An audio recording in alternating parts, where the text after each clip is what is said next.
बीड जिल्ह्यातील मस्साजोगचे सरपंच संतोष देशमुख यांच्या हत्या प्रकरणाचा तपास सीआयडीकडे सोपवण्यात आला।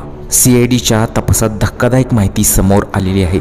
संतोष देशमुख यांच्या हत्येवेळी एका वरिष्ठ नेत्याला तब्बल 16 फोन आरोपीच्या मोबाईलमधून करण्यात आले होते, अशी माहिती सूत्रांकडून समोर आलेली आहे। सरपंच संतोष देशमुख यांच्या हत्येवेळी त्यांना मारहाण करत असताना अक्षरशः व्हिडिओ सीआयडीच्या हाती आला आहे। आरोपी सुदर्शन घुले यांच्या मोबाईलमधील व्हिडिओ सीबीआयच्या ताब्यात आला आहे। हत्या करून फरार होताना गाडी सोडून फरार आरोपी निघून गेले। यावेळी पोलिसांनी स्कॉर्पिओ गाडी ताब्यात घेतली। त्यात 2 मोबाईल आढळून आले।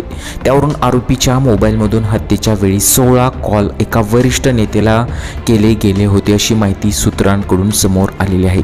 परंतु या नेत्याचं नाव अजूनपर्यंत समोर का आलेलं नाही, अशाच संतप्त प्रतिक्रिया बऱ्याच युजरांनी केलेल्या आहेत। संतोष देशमुख हत्या प्रकरणात सीआयडीने तपासासाठी 3 पथकं तयार केली होती।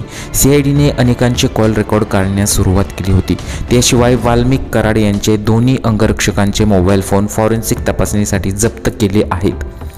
दरम्यान सरपंच संतोष पंडितराव देशमुख यांचे 9 डिसेंबर 2024 रोजी अपहरण करण्यात आले आणि त्यानंतर त्यांची निर्गुणपणे हत्या करण्यात आली आणि हत्या करताना अक्षरशः त्यांचे व्हिडिओ रेकॉर्ड करण्यात आले आहेत, अशी माहिती मिळत आहे।